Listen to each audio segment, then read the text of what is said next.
दिल्ली में यमुना नदी की सफाई सरकार बनने से पहले ही शुरू हो गई, जिसके तहत न सिर्फ नदी के पानी को स्वच्छ किया जाएगा बल्कि आसपास के गंदे नालों और सीवरेज ट्रीटमेंट प्लांट पर भी नजर रखी जाएगी। फिलहाल यमुना नदी को साफ करने के लिए बड़ी बड़ी मशीनें पानी में उतर गई हैं, पर सवाल उठने लगा है उपराज्यपाल को इतनी जल्दी क्या थी? जब दिल्ली की नई सरकार बनने ही वाली है तो उसका इंतजार क्यों नहीं किया गया? यमुना का दुर्भाग्य यही है कि जब भी यहाँ सफाई शुरू होती है तो उसमें अड़ंगा डालने वालों की फौज जुट जाती है। सफाई से ज्यादा चिंता एनजीओ छाप बुद्धिजीवियों को इस बात की रहती है कि यमुना की सफाई के लिए सही प्रक्रिया अपनाई गई है या नहीं।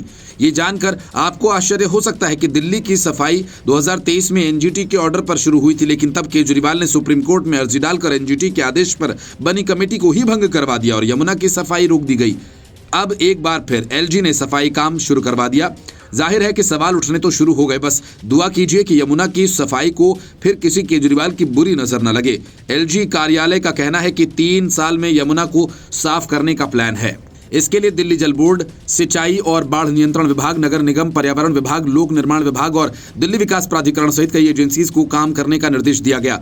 इनकी गिनती साप्ताहिक आधार पर होगी। यमुना की सफाई के लिए 4 रणनीति बनाई गई है। सवाल ये उठता है कि उपराज्यपाल वीके सक्सेना को यमुना की सफाई की इतनी जल्दी क्यों है? एलजी के इस कार्य को पॉजिटिव तरीके से लेना चाहिए। दरअसल यमुना सफाई को लेकर एलजी पहले से ही सक्रिय है। 2023 में एनजीटी के आदेश पर यमुना की सफाई के लिए 5 सदस्यीय कमेटी बनाई गई थी। एनजीटी ने एलजी के इस कमेटी का अध्यक्ष बनाया गया था। यमुना की सफाई के लिए तब भी बड़ी बड़ी मशीनें पानी में उतारी गई थीं।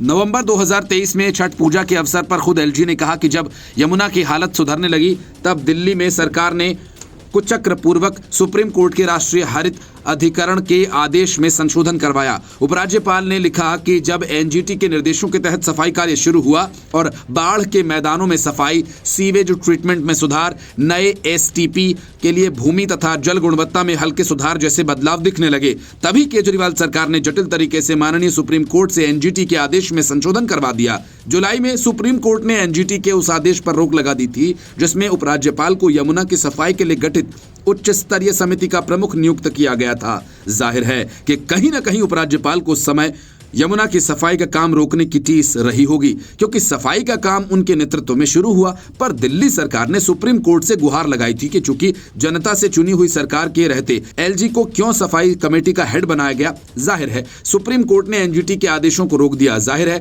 कि दिल्ली के एलजी उस समय शुरू किए गए अपने काम को हर हाल में अपने कार्यकाल में पूरा करना चाहते होंगे। दूसरा सवाल ये उठता है कि यमुना में जिस तरह सफाई के लिए मशीनें अब भेजी गई हैं, क्या एलजी से पहले नहीं भेज सकते थे? पर एलजी पर आरोप लगाने से पहले दिल्ली की राजनीति को समझना होगा। 2023 में एनजीटी के आदेश पर हो रही सफाई को दिल्ली सरकार ने सुप्रीम कोर्ट में चैलेंज करके रोक दिया। अब इसका कारण केवल यही था कि यमुना की सफाई का श्रेय एलजी को न मिल जाए। आप सरकार चाहती थी कि यमुना की सफाई का श्रेय उसी को मिले। Bureau report, news of India.